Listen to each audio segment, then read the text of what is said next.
Assalamualaikum warahmatullahi wabarakatuh. Perkenalkan, nama saya Miftahul Hidayat, NPM saya 1906-034. Nah, di sini saya akan mempresentasikan makalah tentang sholat. Saya perwakilan dari kelompok 6. Baik, jadi pengertian sholat menurut bahasa adalah doa, sedangkan menurut istilah adalah ibadah yang tersusun dari beberapa perkataan dan perbuatan yang dimulai dengan takbir dan diakhiri dengan salam. Menurut mazhab Maliki dan mazhab Hambali, sholat merupakan pendekatan diri kepada Allah dengan perbuatan yang memiliki takbiratul ihram dan salam. Dalam pengertian menurut mazhab Maliki dan mazhab Hambali, sholat juga merupakan salah satu sarana komunikasi antara hamba dengan Tuhannya, sebagai bentuk ibadah yang di dalamnya merupakan amalan yang tersusun dari beberapa perkataan dan perbuatan yang diawali dengan takbir dan diakhiri dengan salam, serta sesuai dengan syarat dan rukun yang telah ditentukan secara. Dari beberapa pengertian di atas, dapat disimpulkan bahwa sholat adalah suatu ibadah kepada Tuhan berupa perkataan dan perbuatan yang diawali dengan takbir dan diakhiri dengan salam menurut syarat dan rukun yang telah ditentukan. Landasan hukum ibadah sholat. Ibadah sholat merupakan fardu ain atau kewajiban bagi setiap orang yang telah sudah balik dan beragama Islam serta berakal sehat. Hal ini tersebut diungkapkan oleh Salma Harum bahwa sembahyang diwajibkan atas tiap-tiap orang dewasa dan berakal sehat, ialah 5 waktu sehari semalam. Selanjutnya syarat-syarat sholat. Yang pertama adalah syarat wajib sholat. Ada 3, yaitu Islam, balik, berakal. Selanjutnya syarat-syarat sah sholat. Yang pertama, suci dari hadas, haid, dan nifas. Yang kedua, menutup aurat. Yang ketiga, berdiri. Yang keempat, mengetahui bahwa waktu sholat telah masuk. Yang kelima, menghadap kiblat. Selanjutnya, dalil-dalil yang mewajibkan sholat. Adapun dalil-dalil yang mewajibkan untuk mengerjakan sholat, yaitu diantaranya sebagai berikut, yang terkandung dalam surat Al-Baqarah ayat 34, yang artinya, dan dirikanlah sholat dan dikeluarkanlah zakat, dan rukulah bersama-sama orang-orang yang pada ruku. Yang kedua, dalam surat Al-Ankabut ayat 45, yang artinya, kerjakanlah sholat, sesungguhnya sholat itu mencegah perbuatan yang jahat atau keji dan yang mungkar. Yang selanjutnya, rukun-rukun sholat.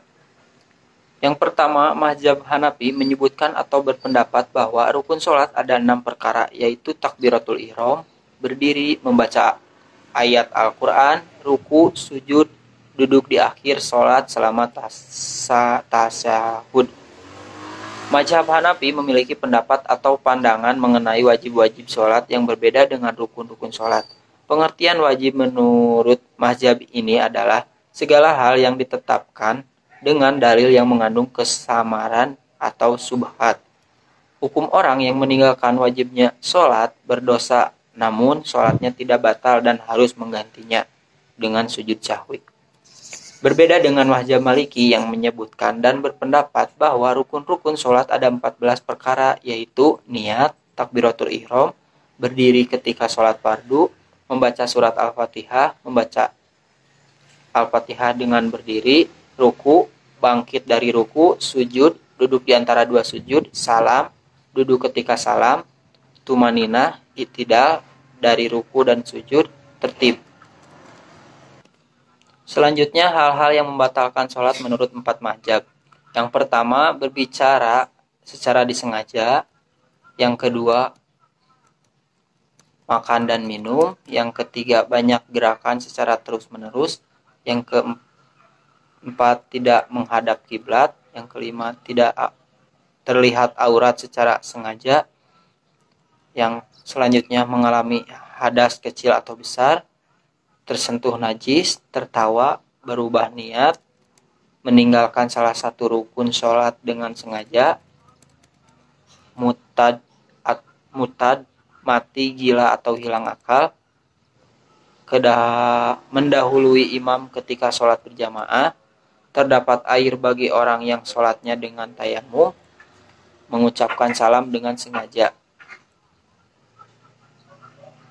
Yang selanjutnya, hal-hal yang membatalkan sholat menurut 4 mazhab. Yang pertama, menurut mazhab Syafi'i, yang membatalkan sholat adalah karena hadas yang mewajibkan wudhu atau mandi, berbicara secara sengaja, menangis, merintih dalam sebagian keadaan, banyak bergerak, ragu-ragu dalam niat, bimbang dalam memutuskan sholat namun tetap meneruskannya, menukar niat satu sholat fardu dengan sholat fardu yang lain, terbuka aurat sedangkan ia mampu menutupnya, tidak menutup aurat padahal ia memiliki pakaian, kena najis yang tidak dimanfaatkan kalau tidak segera dibuang, mengulang-ulang takbiratul ihram, meninggalkan ruku secara sengaja, mengikuti imam yang tidak patut diikuti karena kekufurannya atau sebab lainnya, menambah rukun secara sengaja, makan atau minum, berpaling dari kiblat dengan dadanya, mendahulukan rukun fi'li yang lainnya.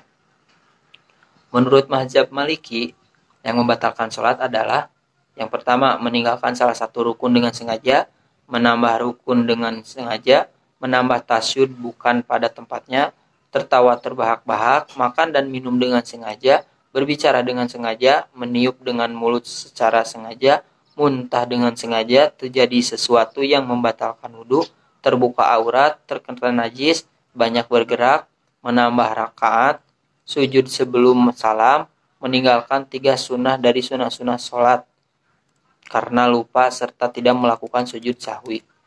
Selanjutnya menurut mazhab Hambali, yang pertama adalah banyak bergerak, kena najis yang tidak dimaafkan, membelakangi kiblat, terjadi sesuatu yang membatalkan wudhu, sengaja membuka aurat, bersandar dengan kuat tanpa alasan, menambah rukun dengan sengaja, mendahulukan sebagian rukun dengan rukun lainnya dengan sengaja, keliru dalam bacaan yang berubah arti dari bacaan itu padahal ia mampu memperbaikinya, berniat memutuskan sholat atau bimbang dalam hal itu, ragu-ragu dalam takbiratul ihram, tertawa terbahak-bahak, makmum memberi salam dengan sengaja mendahului imam, makan atau minum, berdehem tanpa alasan, meniup dengan mulut jika keluar suara minimal 2 huruf, menangis bukan karena takut kepada Allah.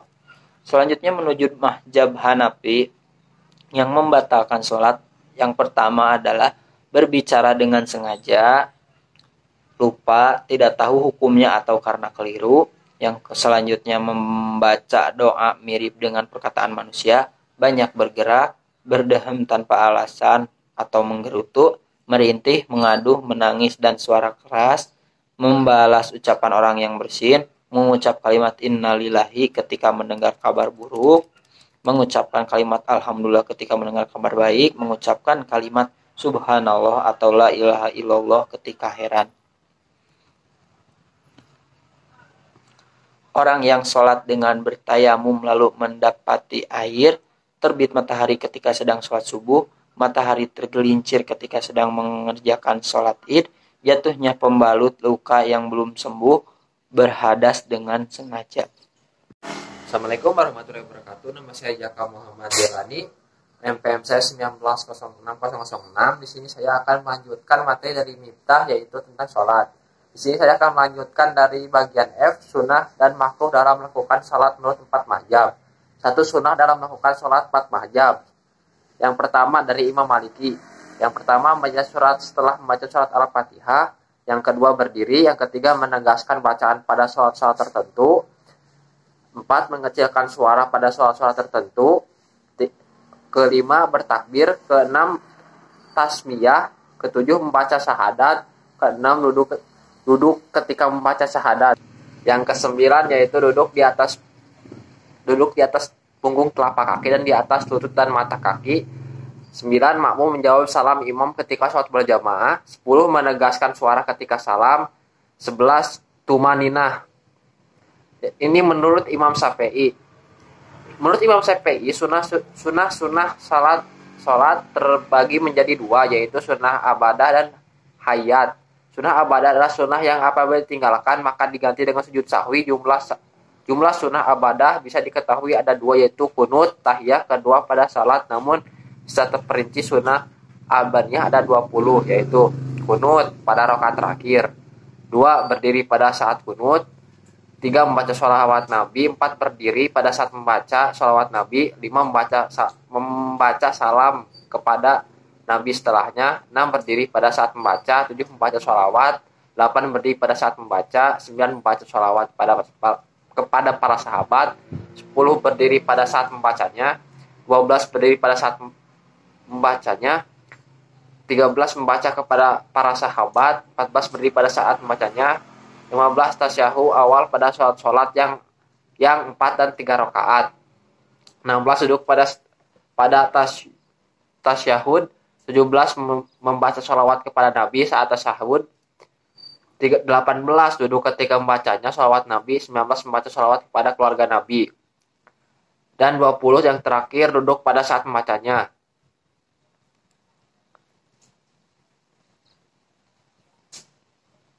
Ini yang selanjutnya menurut Imam Hambali. Menurut Imam Hambali sunnah-sunnah salat ada 62, terbagi menjadi 2 bagian, yaitu sunnah kuliah perkataan dan sunnah filiyah perbuatan. Adapun sunnah kuliah berjumlah 12, yaitu 1 membaca doa iftitah, 2 membaca tahajud, 3 membaca basmalah, 4 mengucap amin, 5 membaca surat Al-Quran setelah Al-Fatihah, 6 imam mengencangkan suaranya sedangkan makmum makruh mengencangkan suaranya, 7 membaca setelah tahmid, 8 membaca lebih dari sekali saat ruku dan sujud, 9 membaca Robbi Firli pada duduk di antara 2 sujud, 10 bersolawat kepada keluarga Nabi dan tasyahud akhir, 11 menghadap keberkahan atas Nabi Muhammad SAW dan keluarganya.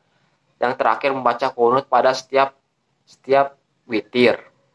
Yang selanjutnya adalah makruh dalam melakukan sholat menurut 4 jam. 1 bermain-main seperti anak kecil dengan pakaian tebal kecuali keadaan mendesak. Kedua menoleh ke kanan dan kiri tanpa ada kepentingan. 3 tergesa-gesa. 4 menjalin jemari ketika sholat. 5 memandang ke atas.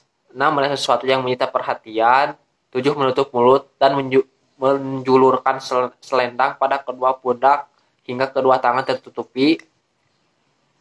7 salat ketika hidangan telah tersaji. 9 salat sembari menahan buang air atau sejenisnya menggelisahkan.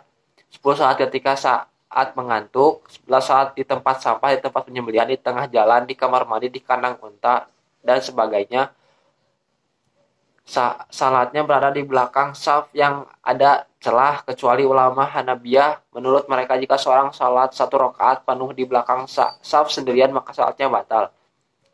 Nah, sekarang kita akan masuk ke pembahasan perbedaan salat antara laki-laki dan perempuan. Menurut Imam Syafi'i ada 5 perbedaan dalam melakukan salat antara laki-laki dan perempuan. Untuk laki-laki ketika melakukan ruku hendaklah merengkangkan sikunya dan kemudian jauhkan sikunya tersebut dari lambungnya. Yang kedua, di dalam hal sujud laki-laki dan perempuan, bagi perempuan dalam melaksanakan sujud hendaknya mengumpulkan sebagian anggota dengan anggota lainnya, yakni dengan cara mengumpulkan kedua siku-sikunya kepada lambung dan menempelkan perutnya dengan kedua pahanya. Dan ketiga, salat berjamaah ketika imam lupa bacaan dan gerakan salat. 4 auratnya laki-laki yaitu di antara pusar sampai luntutan, untuk perempuan seluruh tubuh kecuali muka dan telapak tangan. 5 hendaklah perempuan ketika ada laki-laki yang di dekatnya sedang melaksanakan sholat jamaah hendaklah dia mengecilkan suaranya. Yang selanjutnya adalah macam-macam sholat. 1. Macam-macam sholat wajib. Yang pertama sholat subuh, yaitu sholat yang dikerjakan 2 rakaat dengan 1 kali salam. Yang kedua sholat duhur, sholat yang dikerjakan 4 rakaat dengan 2 kali tasyahud dan 1 kali salam. Yang waktu pelaksanaannya adalah jam 12 siang. Sholat Yang ketiga sholat asar. Sholat yang dikerjakan 4 rakaat dengan 2 kali tasyahud dan 1 kali salam. Adapun pelaksanaan dilakukan pada sore hari sekitar kurang lebih pukul 3 lebih. Sholat maghrib selanjutnya sholat maghrib yaitu sholat yang dikerjakan 3 rakaat dengan 2 kali tasyahud dan 1 kali salam yang dilakukan pada saat matahari terbenam kurang lebih pukul 6 lebih. Sholat isya yaitu sholat yang dikerjakan 4 rakaat dengan 2 kali tasyahud dan 1 kali salam. Pelaksanaannya menjelang malam pukul 7 lebih. Yang selanjutnya adalah sholat Jumat. Sholat Jumat merupakan sholat yang dilakukan pada hari Jumat seperti masuknya waktu duhur yang dikerjakan 2 rakaat setelah 2 khutbah. Hukum mengerjakan sholat Jumat diwajibkan untuk setiap kaum laki-laki di seluruh dunia bagi yang sudah balik atau dewasa dan berakal serta tidak sakit. Sehingga mengerjakan sholat Jumat hukumnya fardu ain atau wajib. Sebagian firman Allah Subhanahu wa taala dalam Al-Qur'an, hai orang-orang yang beriman, apabila kamu diseru untuk menunaikan sholat Jumat, maka bersegeralah kamu kepada mengingat Allah dan tinggalkan jual beli, yang demikian itu lebih baik bagimu jika mengetahuinya. Quran surat Al-Jumu'ah ayat 9. Yang selanjutnya adalah syarat wajib sholat Jumat.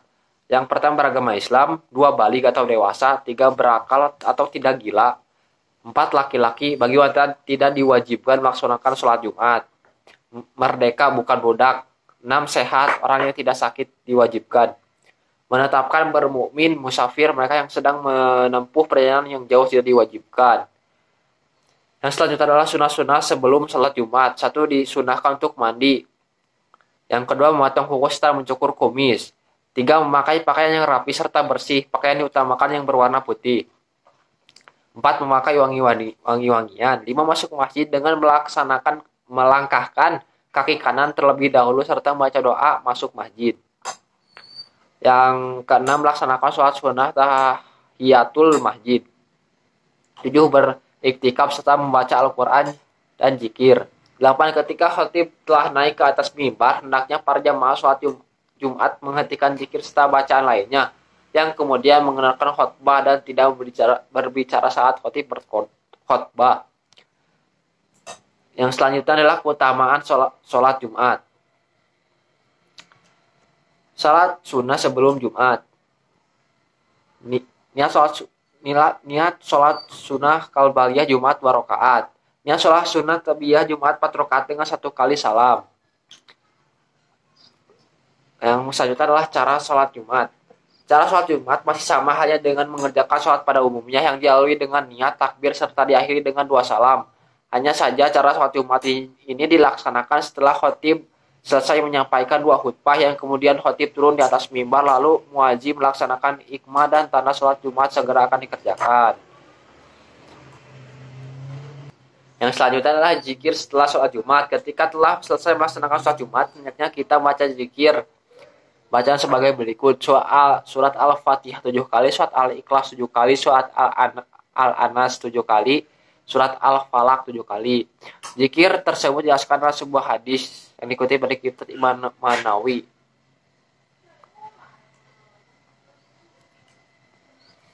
Yang selanjutnya adalah sholat sunnah setelah sholat Jumat. Niat sholat badiyah Jumat 2 rakaat. Niat sholat 4 rakaat. Yang selanjutnya adalah sholat jenazah. Sholat jenazah merupakan salah satu praktik ibadah salat yang dilakukan umat muslim jika ada muslim lain yang meninggal dunia. Hukum melaksanakan sholat jenazah itu adalah fardu kifayah. Artinya seorang kaum muslimin telah melaksanakan pengurusan jenazah orang muslim yang meninggal dunia, maka tidak ada lagi kewajiban kaum muslim yang melaksanakan pengurusan jenazah tersebut. Dasar hukum sholat jenazah seorang muslim yang sudah dimandikan dan dikafani dengan baik maka terus disolatkan. Syarat sholat jenazah. Sholat jenazah mempunyai beberapa syarat yang bila salah satunya di antara tidak terpenuhi maka sholatnya tidak sah. Menurut syarat-syarat tersebut adalah sebagai berikut: 1. Beragama Islam. 2. Baligh. 3. Suci dari najis. 4. Suci seluruh anggota badan. 5. Menutup aurat. 6. Menghadap kiblat. Nah, sekarang adalah rukun sholat jenazah. niat melaksanakan sholat jenazah. 2. Berdiri bagi yang mampu. Ya, ini merupakan pendapat jumhur ulama, maka tidak sah menyalatkan jenazah sambil duduk atau berkendara kalau tidak ada uzur. Membaca takbir 4 kali. Keempat, membaca surat Al-Fatihah. Kelima, membaca salawat atas Nabi Muhammad SAW.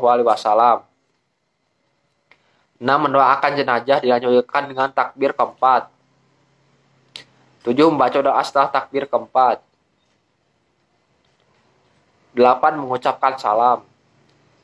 Nah, setelah itu adalah kaifiyah sholat Jumat. Setelah syarat-syarat dipenuhi, maka orang yang mengerjakan sholat jenazah berdiri lurus di depannya, lalu mengangkat kedua tangan sambil membaca takbiratul ihram, meletakkan tangan kanan di atas tangan kiri, kemudian membaca surat Al-Fatihah diikuti dengan takbir lagi dan membaca sholawat Nabi. Kemudian takbir yang ketiga diikuti membaca doa kepada jenazah.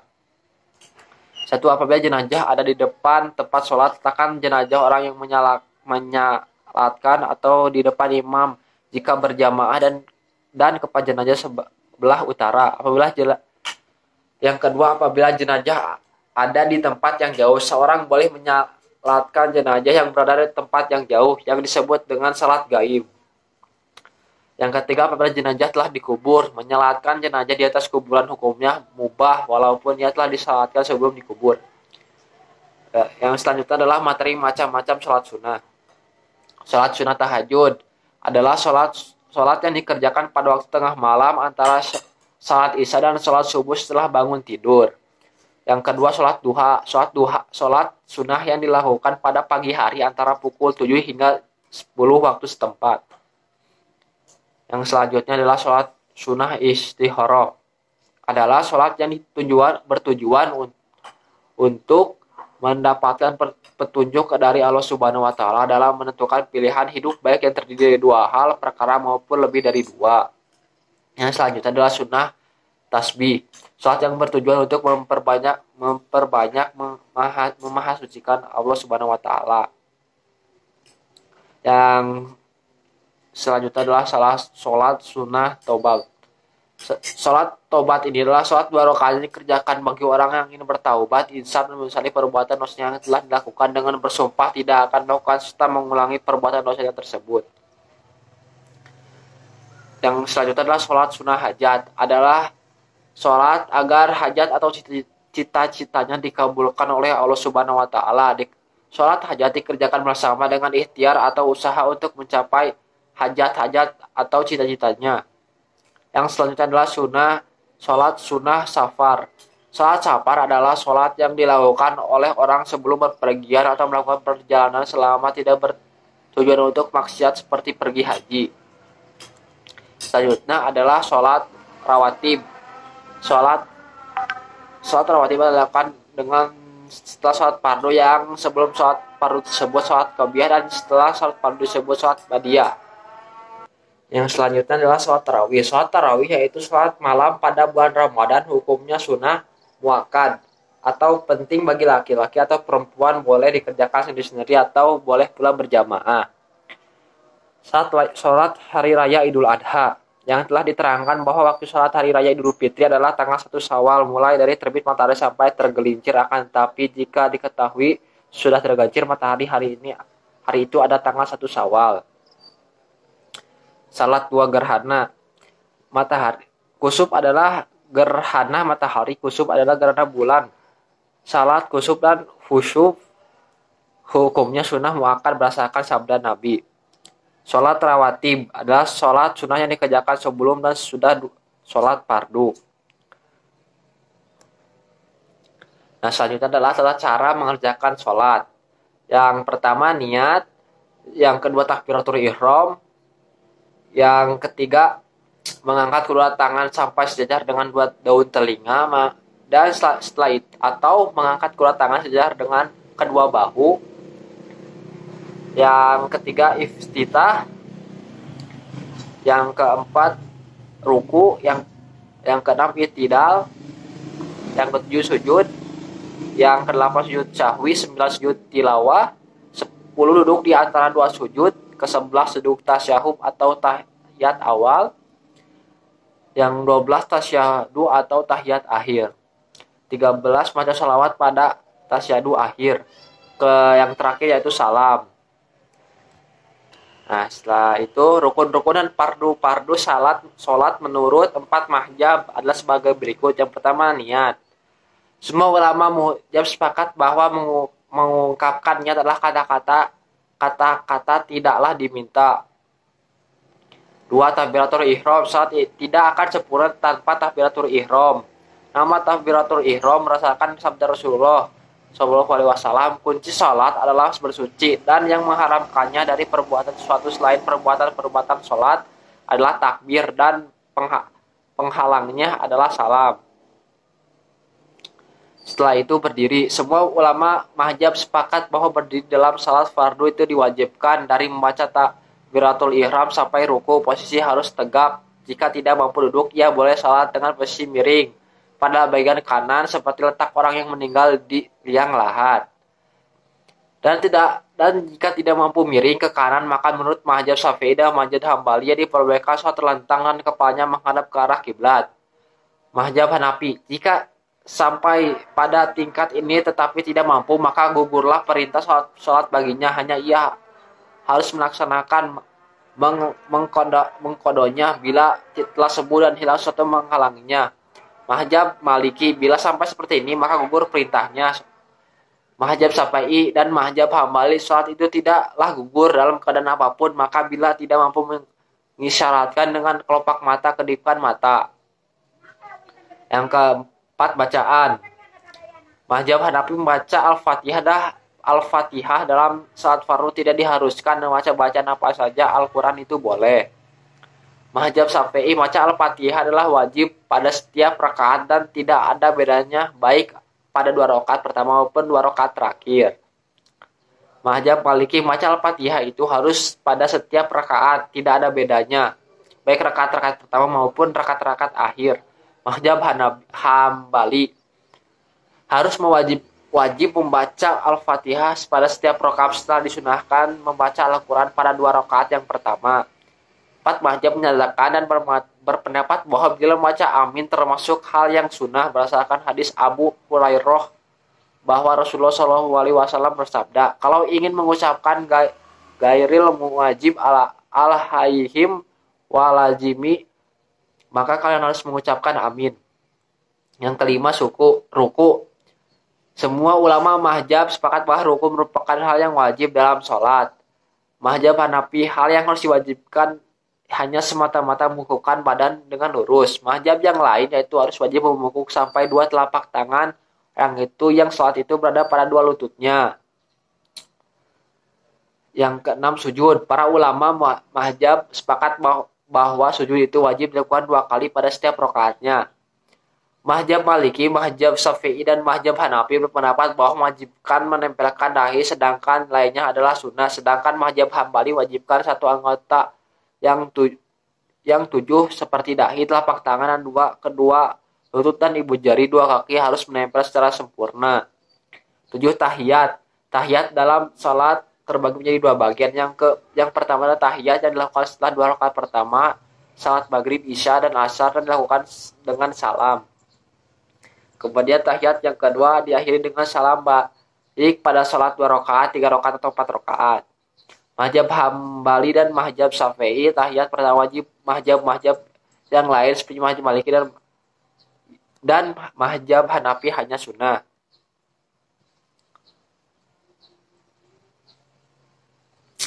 Yang terakhir adalah mengucapkan salam. Mazhab Syafi'i, mazhab Maliki, dan mazhab Hambali mengucap salam adalah wajib. Mazhab Hanafi tidak wajib untuk mengucapkan salam.